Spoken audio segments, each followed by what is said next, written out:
All right, what's going on? Welcome into the Chiefs Zone podcast. It is a Tuesday edition of the podcast. Appreciate you guys joining me tonight. I am Farzin Vasugian, coming off a tough loss 24 hours ago. Well, the game kicked off 24 hours ago, but you know what I mean. We're still recovering, and there's a lot to go over here. And we got some things to discuss with the Kansas City Chiefs. A lot of reactions in the last 24 hours with the Chiefs. I think last night was an opportunity for them to really change the narrative on a lot of things with this football team. I think that's a really good starting point. We'll get into that shortly with the Chiefs narrative. Also talk about some of the players that are receiving the most backlash. I think we've got to discuss some positives from the Chiefs. I know that's not the talking point. If you want to read the room, that's not really what's happening right now, but I think we've got to give some attention to some of the positives on this football team. So we'll get into that shortly. And also some NFL news that broke today. Going to get into that as well. If you guys want to be part of the conversation, please do not be shy. Comment below. We are live on Facebook, Instagram, YouTube, X, all the social media platforms. And we are also posting this on Apple and Spotify. So appreciate all of you who are watching live, listening later on. Greatly appreciate all of you guys making the Chiefs Zone part of your day. K Famous says, how are you today, Fire? I'm doing great. Thank you for asking. Hopefully you guys are doing good as well. If you guys have any questions, comments, comment below because I want to hear from you guys tonight. There's a lot to go over and there's some questions I have for you guys, because I really need your guys' thoughts tonight. I need you guys to help me get through tonight's podcast. This podcast is brought to you by SeatGeek. That is where I go to for all of my sports ticketing needs. And if you haven't given up on the Chiefs already, you can get your tickets for Sunday Night Football. Chiefs, Lions, Sunday Night Football at Arrowhead Stadium. The Chiefs currently 2.5-point betting favorites. Yes, you heard that right. 2.5-point betting favorites. So if that convinces you to want to get a ticket to Sunday's game, get it on SeatGeek. And if you guys want to save some money, use my promo code Farzine if you're a new SeatGeek customer, and you'll save $20 off your first order from SeatGeek. Go to SeatGeek.com, pick your tickets, and at checkout, new customers can enter my promo code Farzine and save $20 off their first order from SeatGeek. All right, I want to start things off here asking you guys a question.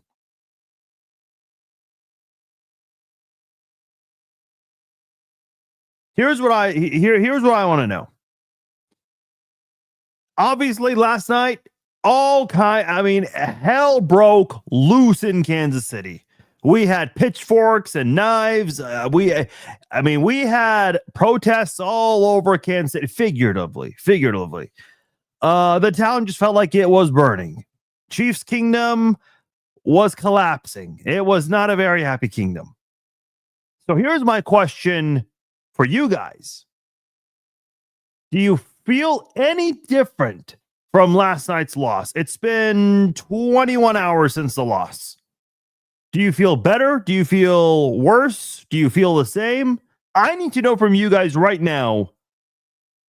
How are you feeling?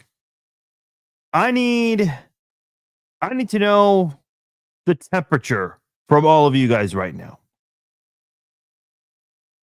Again, I'm keeping a close eye on all the chats right now. Facebook, X, Instagram, YouTube. I want to know how you guys are feeling. I'll admit, feeling a little better. Not too much better, but a little better from last night. There's a lot to go over here. 2-3 is 2-3. It's not ideal, but the season's far from over because, well, what I was just talking about a moment ago with the narrative, when the Chiefs were 0-2, all the Chiefs detractors, the Chiefs are done. They're washed up. The game is past Andy. I mean, to be fair, locally, Andy was getting some criticism, a lot of criticism, in fact. What else? Patrick can't play anymore. The refs are no longer on his side. Travis is washed up. The Chiefs don't know what they're doing. The dynasty's over. And then last week, after the Chiefs demolished the Ravens, the Chiefs are back. A lot of people said the Chiefs are back. I told you guys I did not think the Chiefs were back yet. I did say that I would basically announce that they were back, but then I rescinded that because of the injuries Baltimore was dealing with.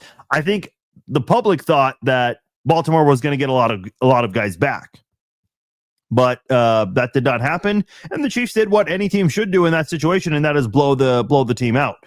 So the narrative now, after a colossal choke in the second half, after being up 14-0 in the game, there are all kinds of things being talked about. Chris Jones is no longer good. This is both locally and nationally. A lot of people on Harrison Butker right now, as he's had a gaffe in all 5 games this season. The Chiefs dynasty is now back to being dead. The Chiefs dynasty was revived by a lot of people last week, including a lot of the haters, and now the Chiefs are back to being dead. So I just want to know from you guys, what's the temperature? How are you guys feeling? K Famous says I'm in the middle. Lloyd Mayweather says, next podcast, can I join you to talk Chiefs football? Yeah, of course. You can call into the post-game show. We'll have the link for you guys whenever on Sunday Night Football, essentially. Samuel Crane 99 says it was a full moon. Everything's off. Full moon. There's one theory. B Jenkins 93 says I feel no different about them. Still my Chiefs. It was tough last night, but I'm okay. Let's see. Tommy's still upset with the loss. Tim says not happy about 2-3. We are the better team of the two last night. Delia says good. Kevin says can't have penalties. Ben says feel the same. The team suck. Pathetic. Wash and done. Ben, you're like the resident pessimist the last few years on the page. I'm not counting anything you say. Nick says sent Butker and Jones to the practice squad. Okay, I know you're being facetious there. Joey says I think Jones needs help. Either trade for a pass rusher or sign Christian Wilkins. I think he's a gamble. Tajay says I feel fine. Jim says play calling was garbage. Really? Okay, all right. More talk about penalties.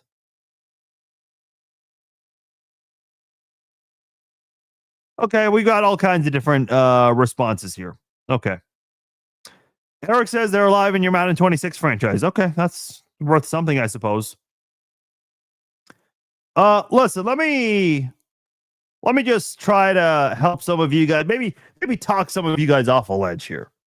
And I recognize not every single Chiefs fan feels this way in this moment right now. I will say this right now.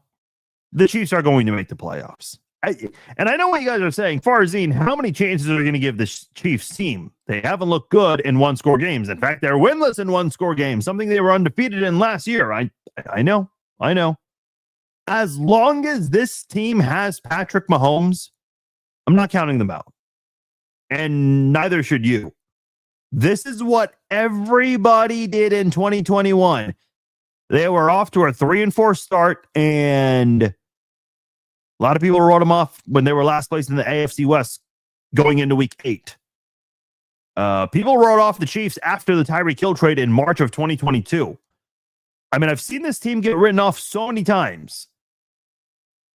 And I've had my doubts in the past with the Chiefs, and I think we've learned over time they've earned the benefit of the doubt because of what they've overcome. Have they come out on top every single time? No. But we've seen this Chiefs team overcome a lot of things over the years. This is the first time in the Patrick Mahomes era that they're off to an 0-2 start and have lost 3 straight games dating back to last season's Super Bowl. So I get that we're seeing some things this year that we haven't seen in the past with the Chiefs. I get that. Let me start with the positives here. I know that's a weird place to start, and I'll get to some of the negatives and the criticism here. But I'm just going to say right now, remember yesterday when Patrick Mahomes was running for his life? I don't remember that. Remember Patrick Mahomes was throwing passes to all his receivers, and they kept dropping passes left and right. You guys remember that? Oh, I don't remember that one either. Remember when it happened the week before? Oh, wait, that didn't happen either. Okay, I get it. Baltimore, maybe, I mean, they were banged up defensively. But this was a better Jacksonville defense. I kept telling you guys, I don't care who Jacksonville beat before playing Kansas City last night. Jacksonville's a good team, and you can only play who's on your schedule. And I think Jacksonville deserves a lot of credit right now for where they are at 4-1. But Kansas City's offense, I will proudly say they're back. Were they perfect last night? No, far from it. They allowed a pick six, a 99-yard pick six by a linebacker. Happens.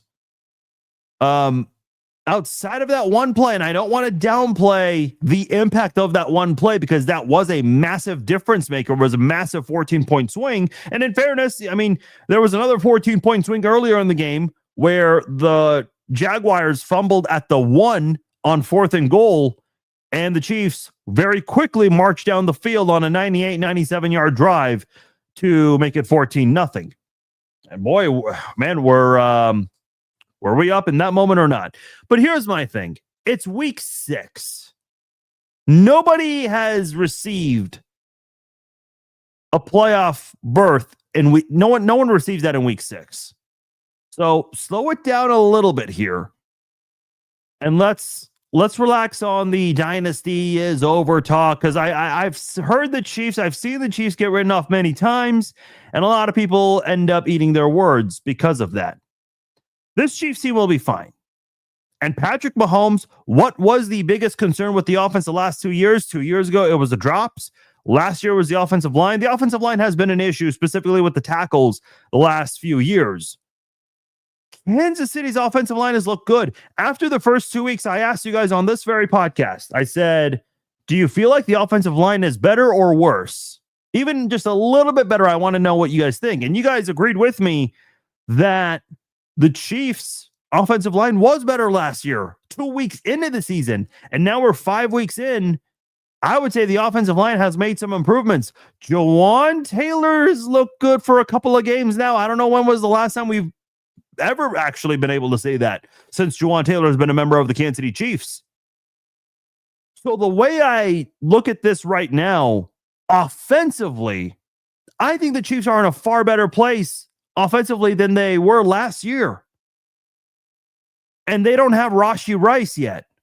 One more game without Rashee Rice. And when Rice comes back in week 7, if Hollywood Brown, Juju Smith-Schuster, Tyquan Thornton, they all stay healthy, dude, I do not want to play defense for the Raiders in week 7. Patrick Mahomes is going to carve up that defense. And listen, Rice is hungry. He obviously got hurt and missed a bunch of games last year from week 4 and beyond. And then he missed the first 6 games this year due to a suspension. He has not played a regular season game for more than a year now.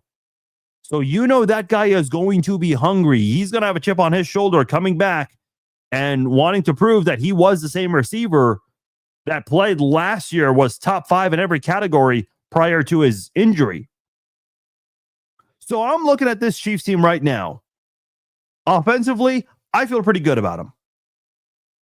And I don't know why you wouldn't. Yeah, they had one massive blunder, and I'm not dismissing that. But they put up 28 points on the road. The only other big criticism I have with this Chiefs offense, and this is more specifically, I guess, from a coaching standpoint with the play calling, was what they did in the fourth quarter. They got the football with 8:08 left in the game, and they were not looking to throw the ball down the field. Patrick Mahomes made it look like he was looking for a deep shot. And listen, maybe he was. I don't know. But Patrick Mahomes was going for the dink and dunk plays. They were running the ball a little bit. And then at the 2-minute warning, Patrick Mahomes rolls to his right. And where were the Chiefs exactly? Let me get that exact location because that is significant. Let's see. They were at the 24-yard line with exactly 2 minutes to go. Both teams had all 3 timeouts. And Patrick Mahomes rolled to his right, was near the sidelines. I thought he was about to slide on 2nd and 5, or what was it? 2nd and 5. And he threw a pass to Hollywood Brown, tiptoed in bounds, then went out of bounds, So not only did you just bring yourself to the 5-yard line, you stopped the clock. You did Jacksonville a massive favor on that specific play right there. You were at the 24-yard line on 2nd and 5. I think if Kansas City could have ran the ball a little more. I mean, listen, the 2 interceptions Mahomes has this year, one of them is on Kelsey, but both of them happened right at the 1. And it was 2nd and goal both times. Now, where they snapped the football a little bit different locations, but still inside the 10. I mean, why can't Andy Reid just run the ball a little more with Kareem Hunt? And I recognize last year, the reason they ran the ball a lot with Kareem Hunt was because they did not have a lot of players on offense. Pacheco was out. Rice was out. Hollywood was out. Juju was out for some games as well. So I recognize that they utilized the running game more because they did not have a lot of guys to work with. Xavier Worthy was developing. DeAndre Hopkins was learning the playbook as the season went on. So they relied on who? A guy who knew the offense from the past, Kareem Hunt, coming off the street. But on 2nd and 5, man, run the ball with Kareem Hunt. The guy had 2 rushing touchdowns in this game. So you know Hunt is going to come through for you in the red zone. He's not going to have a positive play every single time, but keep giving the ball to him. I mean, they did this in the AFC Championship game last year. He was a big part of that AFC Championship win. And so I feel like that sequence of events right there inside 2 minutes, I mean, I think that's a big part where the Chiefs blew it. And I got the pushback this morning when I posted this. A lot of people said, Farzine, the Chiefs scored a bunch of points. They were not the problem on offense. It was the defense that needed to step up. Yes, I get it. But guys, let's be honest about one thing here. Inside 2 minutes, the 2-minute offense, right? That's what it's called. Which side wins that battle? Generally, it's the offense. In addition, Kansas City's defense just wasn't having a good day on the field yesterday. Yeah, they popped the ball loose at the 1-yard line, but they allowed the Jaguars to march down the field, and the Jaguars said, hey, let's keep going back and attacking this defense. I think the one big difference after the 14-0 lead was Trevor Lawrence had a lot of lanes to run through because Kansas City kept allowing it. And I said at halftime yesterday, get a QB spy, and I'll get to the defense in a moment here. But I think the offense could have done the defense a big favor and trying to help them a little bit by running out the clock and maybe giving them 30 seconds to work with just one timeout in Jacksonville's disposal. But no, that pass to Hollywood Brown, I really do feel like I feel like that played a big difference. Andrew says the run game was working good for the most part last night. Should have kept running the ball, especially when the interception happened. I agree. And the play before that, Kareem Hunt got stuffed at the line of scrimmage. So I think Andy Reid just shied away from it and said, oh, it didn't work on first down, so let's throw the ball. And listen, I think the Chiefs have maybe just caught themselves by surprise, because remember last year on Monday Night Football in week 5 when they played the Saints, what happened?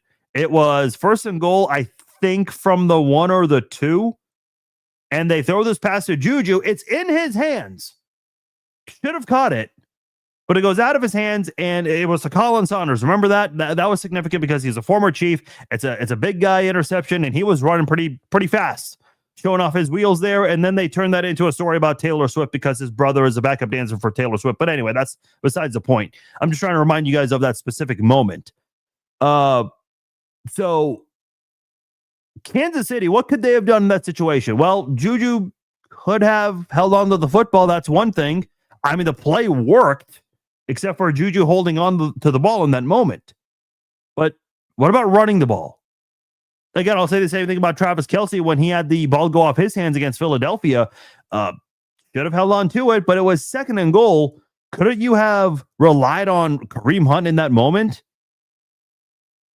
And listen, I don't like the way the Chiefs are handling this running back duo here. I think the Chiefs are trying to force something with Kareem Hunt and Isaiah Pacheco that's not there. Isaiah Pacheco needs to be your lead running back, and let Kareem Hunt get a majority of his involvement in short yardage or red zone situations. This is not that difficult. I mean, if I can recognize it, so can Andy Reid, Matt Nagy, and the rest of the offensive coaching staff. I just feel like look at this. Kareem Hunt, 7 carries, 49 yards. Isaiah Pacheco, also 7 carries, 36 yards. Both of them averaging at least 5 yards a carry. When you look at both Kareem Hunt and Isaiah Pacheco this season, they're averaging 17 carries per game combined. And it's really even in terms of the total carries on this team. Kareem Hunt has 43 carries. Isaiah Pacheco has 39 carries. I mean, they're 4 carries apart on this team, and they're 1 yard apart in total. Kareem Hunt's averaging 3.8 yards a carry. And keep in mind, that's not great. Anything under 4 is not considered good, but Kareem Hunt's been used in short yardage situations. He's picked up 14 first downs to Kareem Hunt has 14 first downs on the ground compared to Pacheco, who has 10. So you know that Hunt is being utilized more for those short yardage situations, but they're still trying to even the carries, and I don't get that. I don't think this running game is as bad as people think. Would the Chiefs consider trading for a running back? Maybe. I don't know. But I don't think that's something that's in dire need this moment. You got to give one guy, and my preferred option is Pacheco. Give him a majority of the carries on offense. Give the running game more chances. You can't just give up on him so quickly. And I understand the bread and butter of this offense. It's Patrick Mahomes, your franchise quarterback, the 3-time Super Bowl MVP, 2-time league MVP. The guy who's brought you to an AFC championship game every single year he's been a starter on this team. But it's okay to get the running game going a little bit. Listen, Kareem Hunt's not what he once was. Isaiah Pacheco is not what he once was. But I still think this is sustainable if you manage it better. That's my biggest criticism with the offense right now, specifically from a coaching standpoint, that I think they're trying too hard to make both guys happy. This is not a participation trophy event here. Listen, I remember when I was playing middle school basketball, we had like the A team, the B team, the C team. Obviously, it depended on how you did in tryouts, and they would put you on the most appropriate team based on your skill and all that.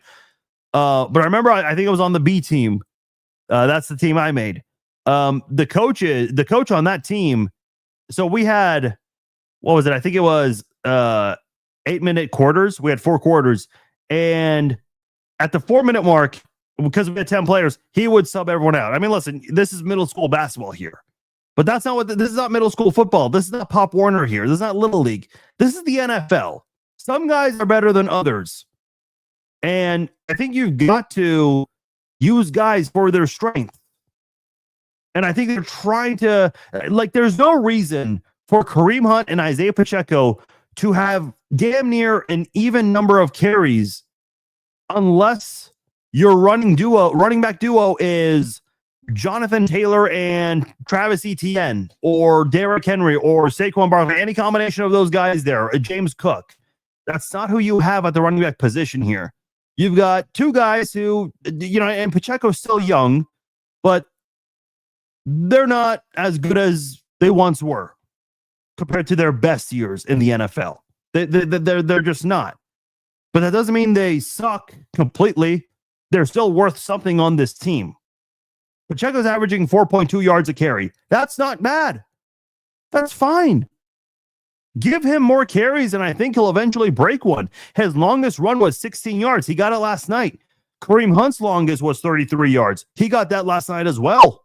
I actually thought he was going to pull through and go for a 97-yard run there for a moment, but you got to give the running game more opportunities.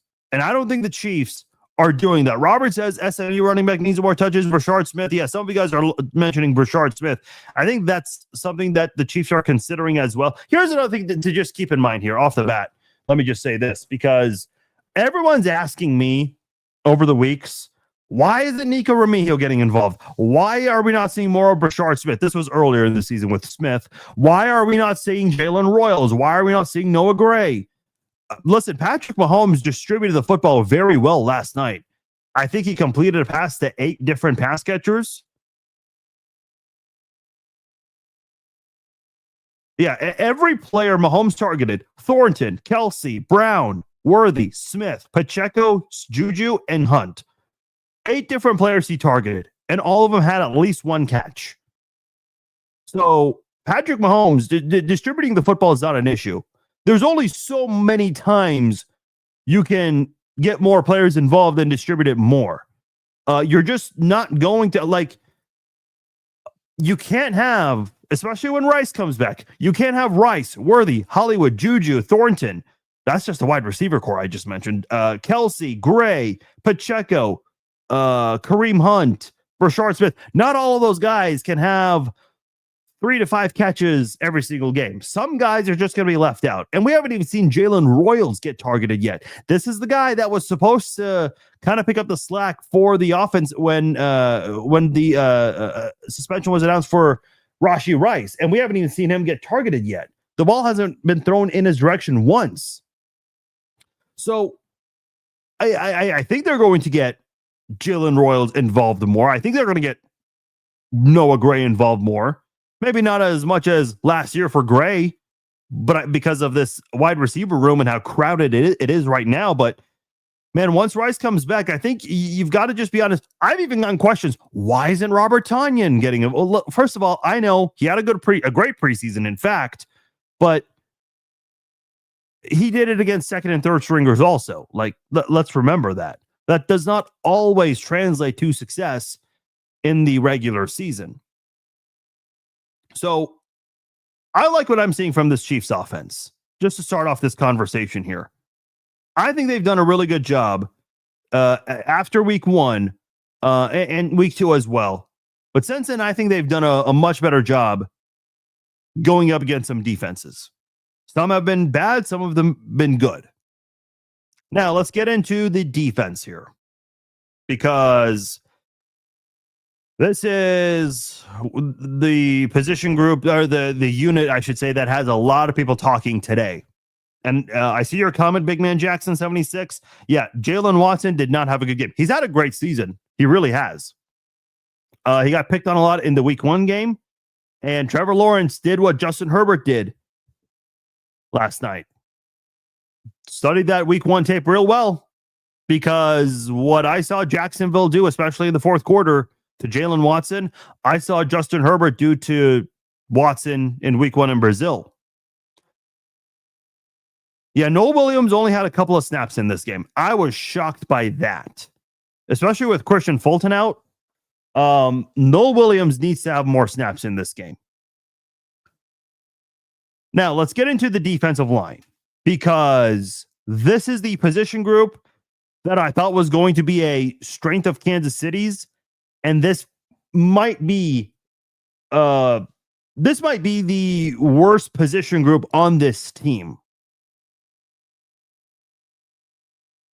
It's not good.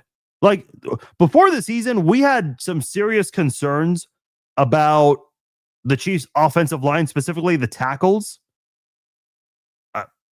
I mean, the Chiefs' offensive line right now is hardly a concern. I think it's a position group to still keep an eye on. But boy, this defensive line has been really disappointing this season. I think George Karlaftis has had some good moments this year. But when you look at this defensive line, and I know a lot of you guys don't like Pro Football Focus. I don't think their grades are everything, but I do think they're a nice reference. Now, I'm going to go into the grades right now, because this does need to be, this needs to be noted right now. There are 119 qualified defensive tackles. So Pro Football Focus, what they'll do, so for example, Omar Norman Lott, he's missed some games this year. So he does not qualify among the 119. I think he's missed 3 games this year already, which is not good. Because whenever he's on the field, he's looked good. Now, there are 119 qualified defensive tackles. Who do you think is number 119 in the NFL? It's not Chris Jones. But I want to know from you guys, Who do you think is the worst graded defensive tackle in the NFL right now? I'm going to give you guys a minute here to see if you guys can take a wild guess. I'll give you a hint. It's not Chris Jones. Chris Jones is not doing really well. I'll tell you Chris Jones' grade right now.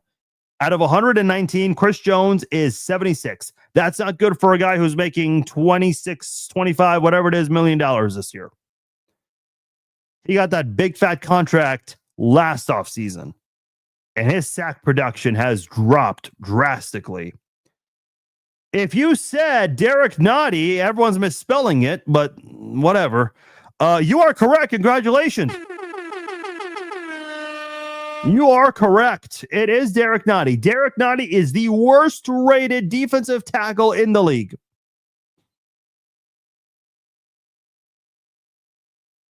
And how did he come to Kansas City? Well, the Chiefs drafted him in the 3rd round, I think in 2019 or 2018. And then he was a free agent, so the Chiefs let him walk, and he signed with the Jets in March or April, somewhere around there.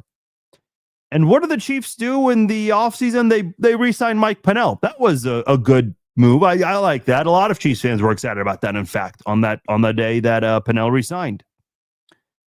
And then what did the Chiefs do? They let Mike Pennell go after the preseason cuts. And they traded for Derek Nottie. They traded Derek Nottie to bring him back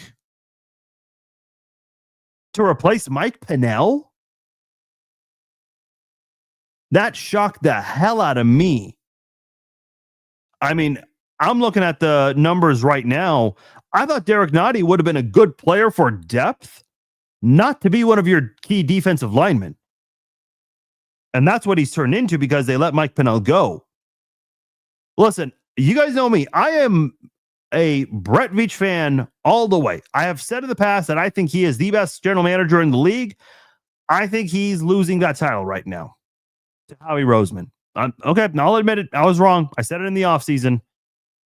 I was wrong. Because this move to trade for Derek Nottie and let Mike Pennell go, Cincinnati's defense is worth not even a shit, but Mike Pennell's been a very rare bright spot for them, at least early in the season. Mike Pennell was on the practice squad for Cincinnati, which shocked the hell out of me. In fact, let me just check. Is he still on the Bengals practice squad?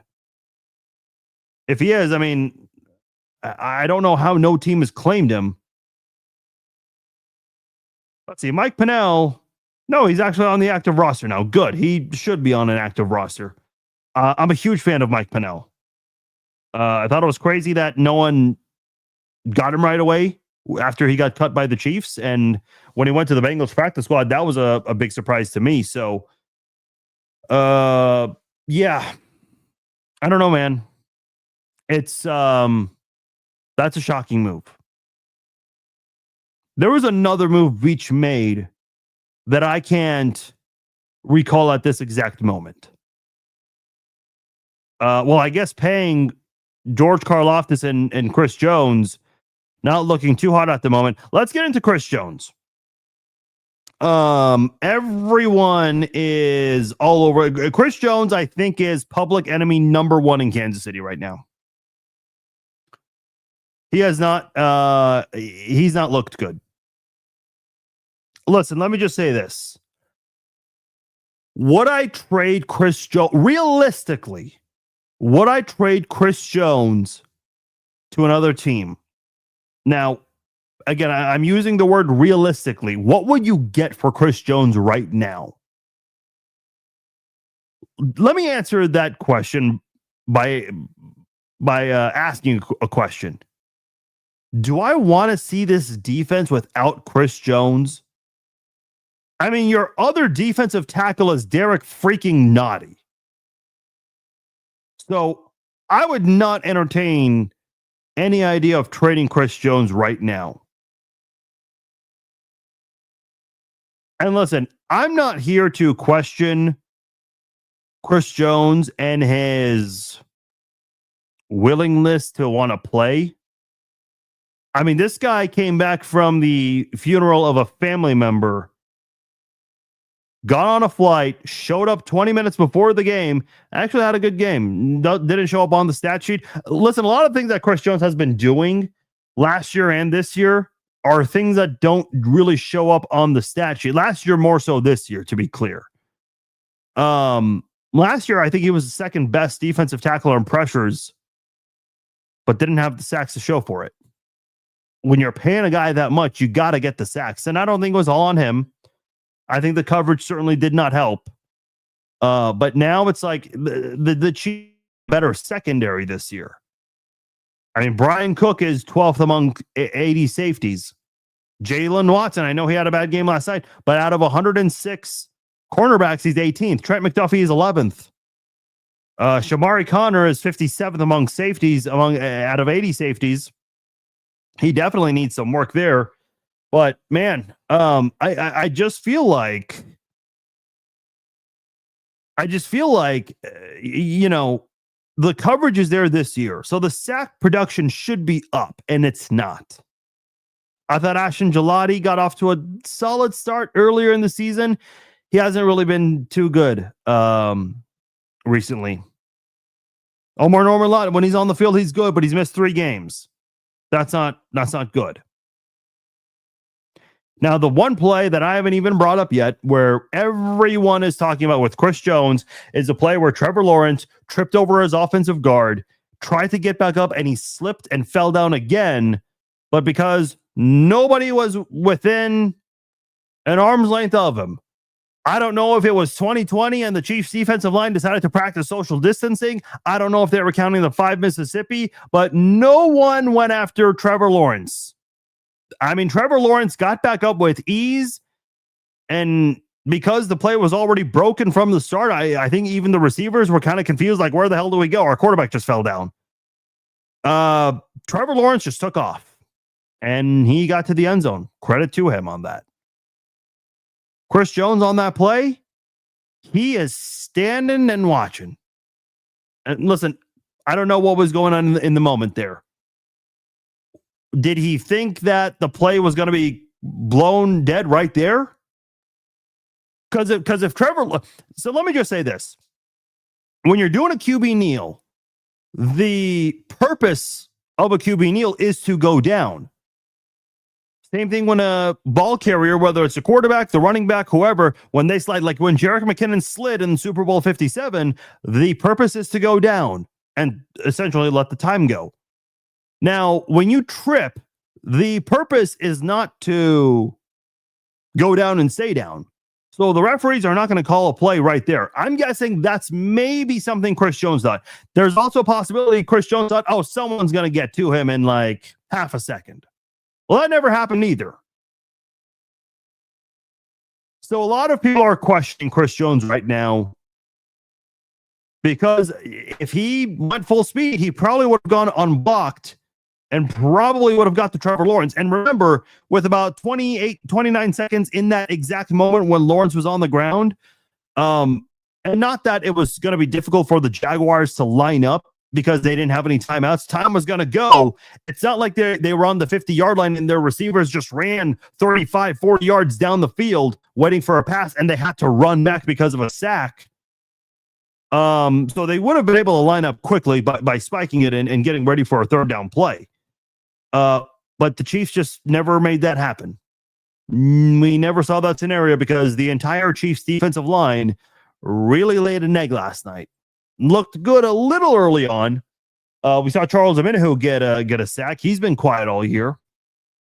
But this Chiefs defensive line with the 4-man front has not been good. They're not getting to the quarterback much this season. It's only happening if there's some help from the linebackers or the defensive backs. And that's fine, but at times you've got to be able to get the job done on a 4-man rush, especially when you're paying 2 of those 4 guys a lot of money. And I've told you guys this. I was excited when the Chiefs drafted Omar Norman Lott and Ashton Gelati, because with those guys on rookie deals, being rookies this season, Karlaftis just got extended. Chris Jones last year, or technically re-signed, not extended, but you know what I mean. I thought this was going to be a good group of defensive linemen you could have for years. And listen, it's still early in the careers of Gelati and Omar Norman Lott. Hopefully Norman Lott can stay healthy. But I'd like to think this is a defensive line you can have and rely on for a very long time. And I kind of look like a fool right now because that defensive line has not come to fruition. Your leaders, especially without Omar Norman Lott, should be able to get to quarterbacks, and they're not. They're making those big bucks, and they're struggling right now.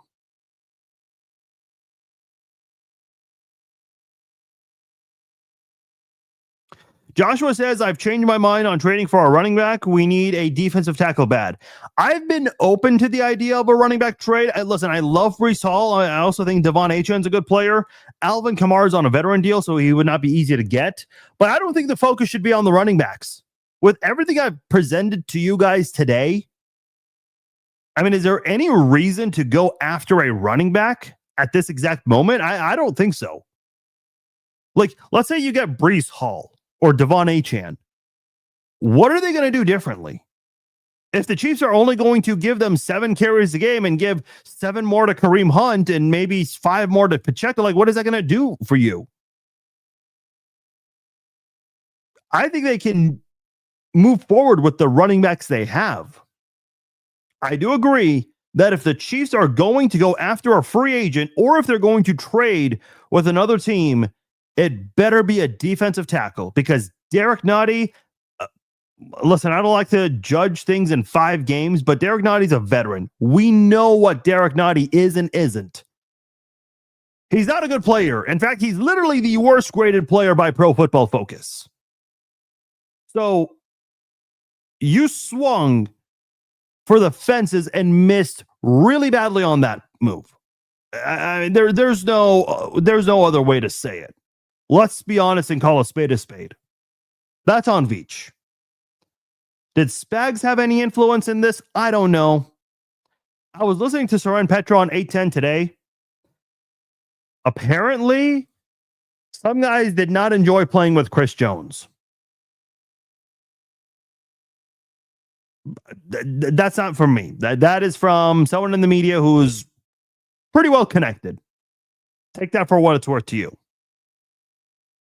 I just think ultimately, this defense, I think one big thing that would have helped is if they had a QB spy. They never made that adjustment. I also feel like the pass interference on Jalen Watson on, 3rd and 15 after the 14-0 lead, when it was the first, after the second touchdown of the game, it was Jacksonville's first possession since the 14-0 score. And on 3rd and 15, you thought, oh, you're about to get the ball back and make it 17-0, 21-0. And Jalen Watson committed a pass interference penalty, and the Jaguars ended up scoring on that play. Listen, there was a clip that went viral in training camp, and I avoided mentioning this because you can't really hear clearly what's going on. But it appeared that Chris Jones was maybe calling out George Karlaftis. And according to the person who posted the video, Chris Jones apparently was calling out Karlaftis because Karlaftis, I guess, felt like because he's a veteran now, he didn't have to do certain things. That's according to the poster. I take that with a grain of salt because I can't really hear what's being said. Chris Jones is pissed at someone, and it looks like George Karlaftis. I mean, listen, they're cool now. You see them hanging out on the sidelines when the team's doing really good and smiling and giggling and all that good stuff. Now, here's the other thing, and I'm seeing some of you guys refer to this. A lot of people are bringing up Chris Jones and the holdout from a couple of years ago where he was in attendance but was not on the field for that Lions game, which is who the Chiefs play this week. Listen, I had my opinions on that, and I stood with it. I know on Twitter, Chris Jones said he was willing to hold out until week 8 or something. I don't remember what it was. I'd look it up, but he deactivated his social media last night. Probably because he doesn't want to see all the replays of him just standing around watching Trevor Lawrence score the luckiest touchdown of his life. And Chris Jones said after the game, that was a fluke touchdown. Yeah, you're right, Chris. It was. because you did not do anything. You let him have that fluke touchdown. But to go back to the comment about the holdout, it's like, listen, the Chiefs won the Super Bowl that year. And then he re-signed the following year. And the Chiefs, made it to the Super Bowl last year. No one was saying anything about Chris Jones holdout then. But now because Chris Jones is struggling, the memories of the holdout and him sitting in his suite, that's being brought back up again, which is always interesting. It's like the dynasty narrative. It was dead at 0-2, and at 2-2 it was revived. Now it's dead again. Like, people can't decide if they like someone or don't like someone. I guess it depends on whether you're coming off a win or a loss. And that's why I'm trying to tell. The purpose of tonight's podcast is to talk you guys off a ledge, let you guys know, chill out a bit. I trust the Chiefs will get it together, but I do agree in this exact moment right now, it's not the best look. And listen, I don't want to just put it solely on Chris Jones, because this defensive line, they basically formed a little circle around Trevor Lawrence, trapping him in the pocket, and they failed to get him down so many times. Whenever you see quarterbacks surrounded by their offensive linemen who are getting pushed around by defensive linemen, 9 times out of 10, those quarterbacks go down with a sack. And the Chiefs just let Trevor Lawrence break through so many times. I mean, it's like a prisoner who you lock the cell, but you close the cell, but you forgot to lock it up, and you let him escape. That's what the Chiefs did so many times last night to Trevor Lawrence. Listen, I think the Chiefs will get it together defensively. Spags is not going to let this shit fly. I mean, there's no way Spags is letting this fly. I'd prefer Omar Norman Lott comes back soon, so that way Derek Nottie can go back to being a backup. I would prefer they also trade for someone and just admit you were wrong and take an L and cut Derek Nottie. But I don't think they're doing that. I don't think they're doing that at all. Okay, we got to talk about special teams here, because that is part of the game as well. And special teams has been a major issue for Kansas City, specifically in the kicking game. And in the kick return game, there were a lot of penalties here. I know Jack Cochran is facing a lot of criticism because of that really bad hold. There's a lot to go over here.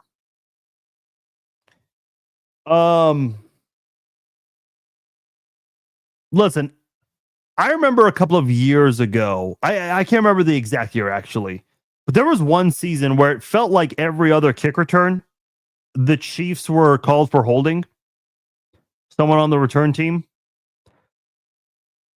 That's just coaching at the end of the day. That needs to get cleaned up. These guys don't focus on special teams too much. If you ever went to training camp, you'll see them practice special teams, but not as much as they practice offense versus defense. So I suppose maybe, dedicate a little more time to special teams and practice, and maybe that'll get cleaned up. That's all I can really say about that. Now, the kicking game. This is getting a lot of attention, and it's getting more and more conversation. What in the hell is wrong with Harrison Butker, and how do you fix this? I've been defending Butker for several weeks now. I can't do it no more. I can't bring up his resume anymore. I don't need to bring up his resume and what he's done. I've already done it many times, and you guys already know it. His resume does not matter right now. It's not relevant to this season. The fact of the matter is, Harrison Butker has had a gaffe in every single game this year. He's either missed a PAT and or a field goal in each of the first 4 games. He made all 4 of his PATs last night, did not attempt a field goal, but in the most important kickoff of the season to try to go above 500 for the first time this year, the kick goes out of bounds. I don't know. How do you let that happen? How does that happen? Now, what was the strategic idea there? Because I don't think Harrison Butker, is a guy that just suddenly forgot to kick. And, the guy who made all 4 PATs last night, all of a sudden, and listen, PATs aren't like before when they were from the 2-yard line, you would snap it. I mean, PATs are not a guarantee anymore in this game. You all know that.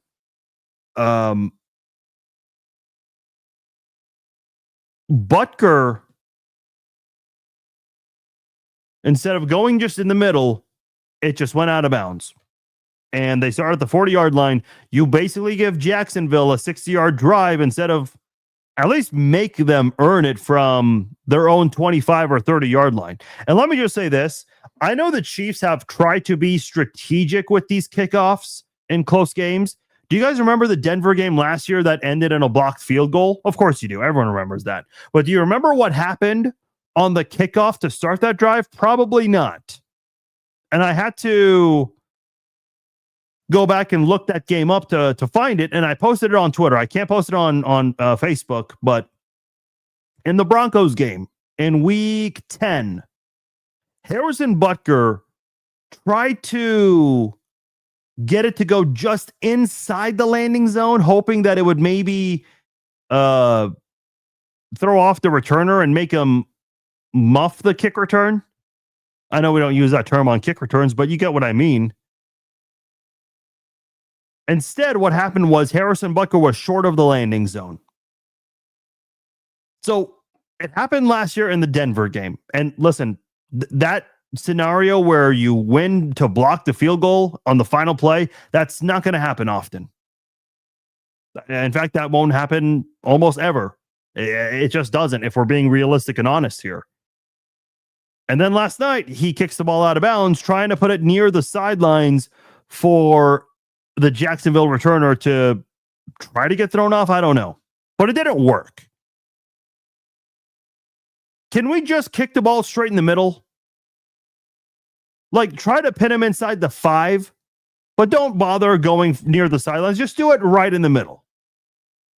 And then trust your special teams defense to bring him down at the 20, 25, maybe the 30. Instead, don't just, and by the way, in the process, let 5, 6, 7 seconds go off the clock. Because at that point, every single second and every single yard matters. Instead, they did not have to spend any time returning the ball, and you gave him the ball right at the 40-yard line. Can we just kick the ball in the middle, please? But something had to happen with Butker.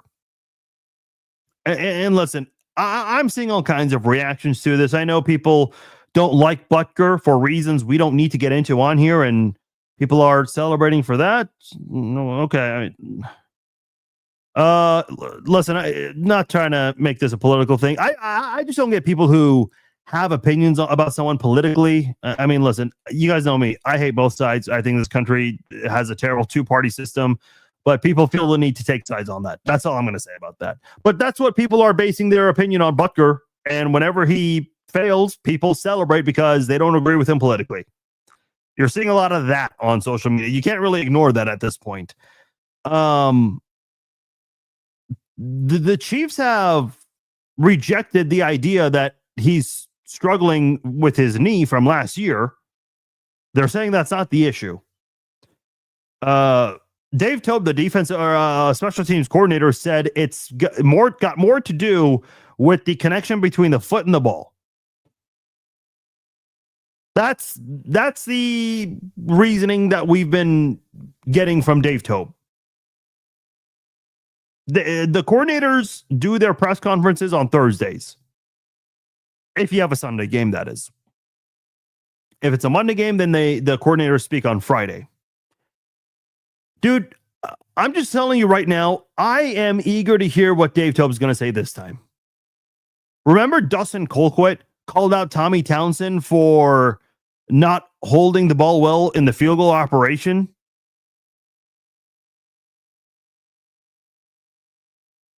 I mean, I get he and Butker are really close friends, but are you just not going to call him out now because he's your buddy?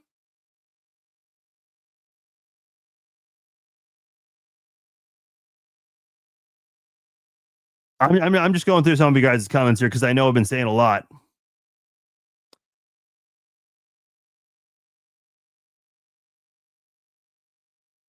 Bench Cochran, those 2 penalties hurt. I mean, listen, Cochran's already benched TC Levy 4. I mean, he's already benched. That guy is on special teams because backup. Butker made a mistake at a crucial time. Not good. Yeah. He's made a lot of mistakes this year, but none of them at a crucial moment. I know in the Eagles game, the field goal he missed, it ended up hurting in the long run because it was a 3-point game. It just was not a fourth quarter miss. I guess that's why it's not talked about as much. But yeah, Butker's had a mishap in every single game. I just feel like with this Chiefs team right now, they're making mental errors that are preventing them from being above 500 right now. There were more offensive blunders the first couple of weeks than defensive blunders. I think the defense had really picked it up until last night. The offense is playing much better, and I think Xavier Worthy coming back has certainly made a difference. Tyquan Thornton's emergence here with this team, that certainly helped as well, but and I think it'll be better with Rice. I do have concerns about the defense.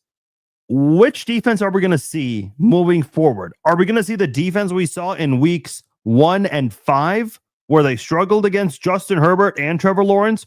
Or are we going to see the defense we saw from weeks 2, 3, and 4, where they kept Jalen Hurts in check, barely allowing him to throw for 100 yards, where Russell Wilson struggled in the game? I know a lot of people are going to say, yeah, but Russell Wilson, he got benched. I know, but don't tell that to Dallas's defense, because they let Russell Wilson go off. Russell Wilson, going into the Chiefs Sunday night game in week 3, Russell Wilson was leading the league in passing yards. Malik Neighbors, who I know is injured now, Malik Neighbors was leading the league in receiving yards. Wan'Dale Robinson, their other wide receiver, was playing pretty damn well the first 2 games, and the Chiefs shut them down in week 3. So I'm not going to take the whole, Russell's been benched now. Yeah, I know he's been benched, but he was doing not bad, honestly, the first couple of weeks. It's just, you drafted a quarterback in the first round, so you had to make that switch at some point. Week 4 against Baltimore, I mean, okay, the offense was still there. I know Lamar got hurt as the game went on, but they still had Zay Flowers. They had Isaiah Likely back. They had Mark Andrews, who, is a guy they still trust. They have Derrick Henry. Zay Flowers was doing really well this season. That's no excuse, just because they missed guys on the defensive side. So Kansas City's defense has shown some good this year against good talent. But they have not been consistent. So that's why I'm asking the question: which defense do we see this Sunday on Sunday Night Football against the Lions? And which defense do we see in a couple of weeks against a massively bad and struggling Raiders offense and beyond? Listen, I told you guys last week, if the Chiefs were to beat the Jaguars, I would have come on here and told you they are back. They're not back right now. If they beat the Lions, I don't, if it's 49-0, I'm not going to say the Chiefs are back in that one either. I'll tell you right now, just looking at the schedule, who do you play in your next 4 games before the week? You got Detroit Sunday night. You got the Raiders the following Sunday. Then you play Monday Night Football again against the Washington Commanders. This time you got Monday Night Football at home. And then on a short week, you have to play the Buffalo Bills on November the 2nd. Then you have your bye in week 10. If the Chiefs can go 3-1 in this stretch and beat Buffalo, you've got to beat Buffalo as part of your 3 wins going into the bye week, I will come on here and say the Chiefs are back.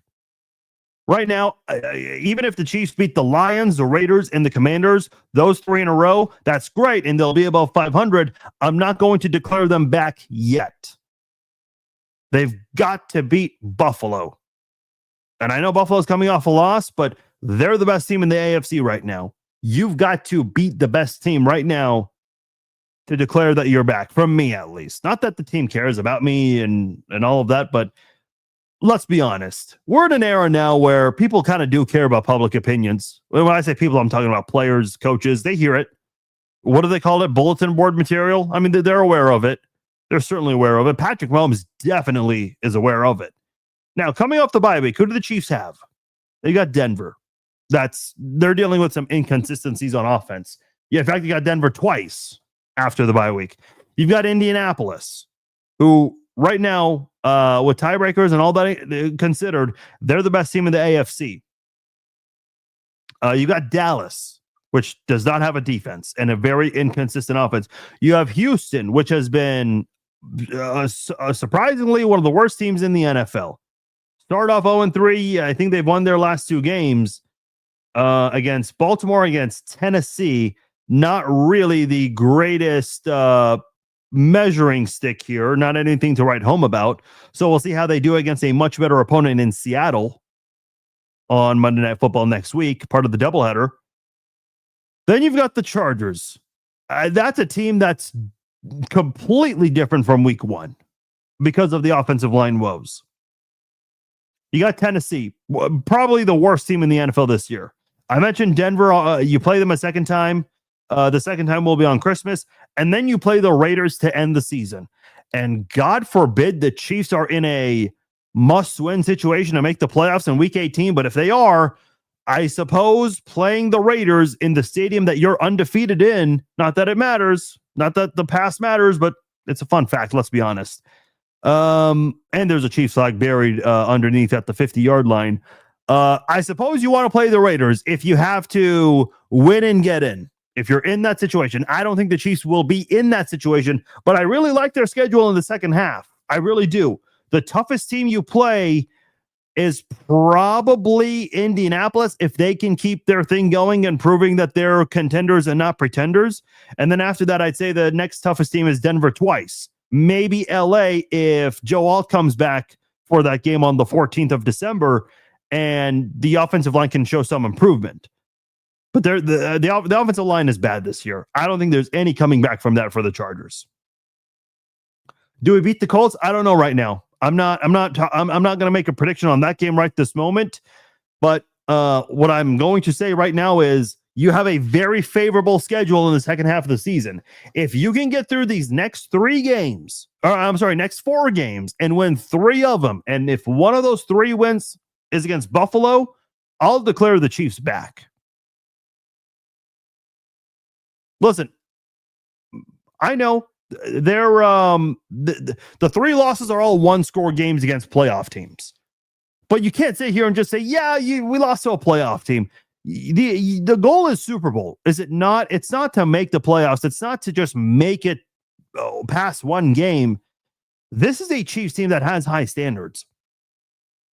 So if you're Kansas City, start working on the simple things, quit making simple mistakes, and go win the games that you should win.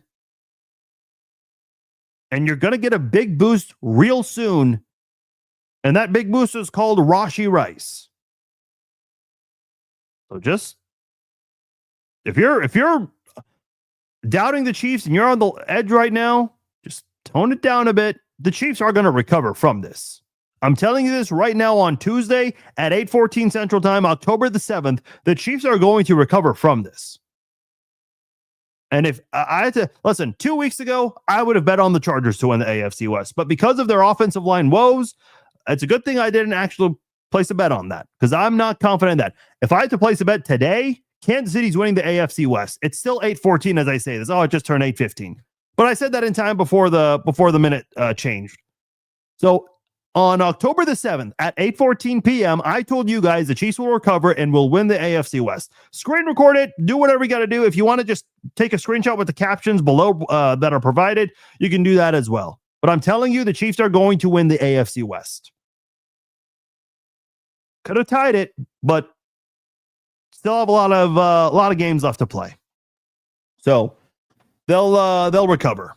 They'll recover. Listen, I think the Broncos will improve. I think highly of that offense. They're inconsistent right now, but if they don't recover, the door is wide open for a team called the Kansas City Chiefs. It's up to the Chiefs if they want to retake first place, or at least get it for the first time this year and make it 10 straight years of winning the AFC West.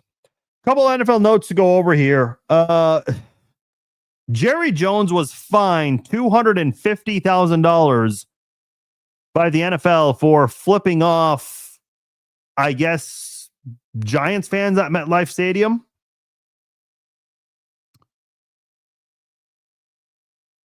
He called it an unfortunate incident in his weekly interview.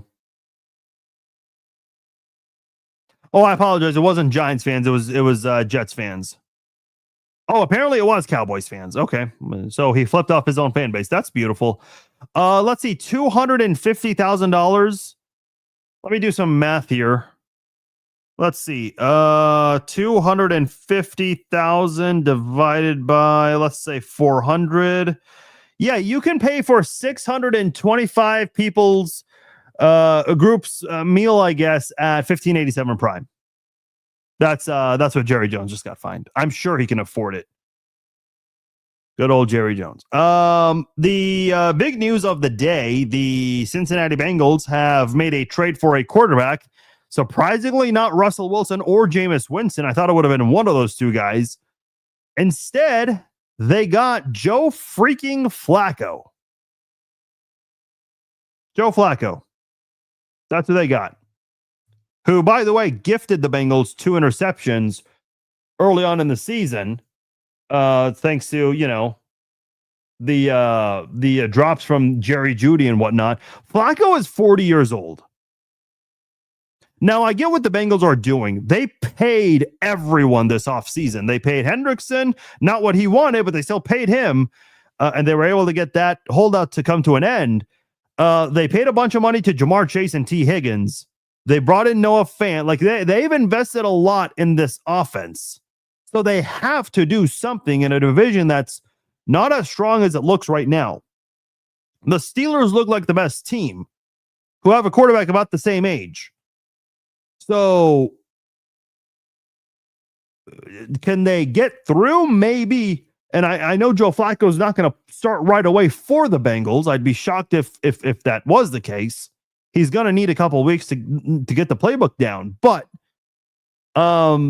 they've got to try something. Joe Burrow's not coming back anytime soon. So this is what the Bengals are trying to do. And I don't have any issue with it. You got to try something.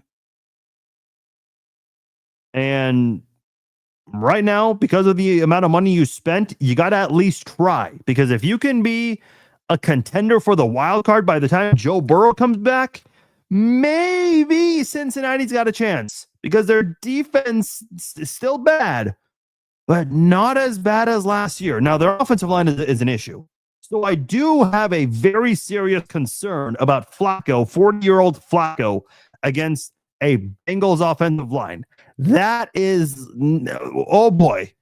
Grandpa Flacco better have that life alert button ready, because I would not be confident in that offense right now. My prediction, I don't think it's going to work, but I respect that they're trying to do something because of all the money they spent. The NFL has fined Arizona Cardinals coach Jonathan Gannon $100,000 because Amari DeMarcado, the running back for the Cardinals, he had the premature celebration. A lot of people are crediting L'Jarius Sneed. I don't think L'Jarius Sneed did anything. What would have been a 72-yard touchdown run ended up becoming a touchback because he celebrated early. And there are social media posts showing Gannon going up to DeMarcado, and it looks like he kind of hits him. He got in his face. It's a little hard to tell what he did exactly. Andy Reid body checked Travis Kelce and did not get fined. So why is Jonathan Gannon getting fined? Because I don't even know what Jonathan Gannon did. Listen, I think this is a very soft fine. Like, This one was unnecessary to me. If he actually went and like shoved his player, okay, I'd be like, yeah, the fine is justified. But I didn't see anything there that warrants that, unless I looked at the at a wrong angle. I don't know. This one, I just feel like it's a little soft if I'm being honest. Joshua says if I were Demercado, I would have sung back. If I were Demercado, I would have held on to the football all the way. By the way, I mentioned this earlier because this has happened 2 weeks in a row now. Adonai Mitchell did it again for the Colts a couple of weeks ago, and this past week we saw it with the Cardinals. Dude, I hope Andy Reid is using that as a learning lesson to the Chiefs players, both offense and defense, because you never know if you get a pick six or a scoop six, or even on special teams. Those premature celebrations will get you. They will get you. Just don't, especially when the Chiefs are already involved in a lot of close games already. You can't afford that kind of mistake. So hopefully that's been addressed with this football team. All right, that'll do it for this episode of the Chiefs Zone podcast. Appreciate you all joining me tonight. We will be back in less than 24 hours. We will break down the game between the Chiefs and the Lions. The Chiefs will have their press conferences tomorrow. I'm sure we will react to that, as there will be a lot of questions, possibly about Chris Jones, Harrison Butker, and much more that we'll need to hear from Andy Reid to answer. There's going to be a lot to react to there, and then we'll break down the game between the Chiefs and the Lions. Sunday Night Football. Join me for that 7 p.m. Central Time tomorrow night. I'm Farzin Vasugian. Thank you all for joining me. Talk to you all later.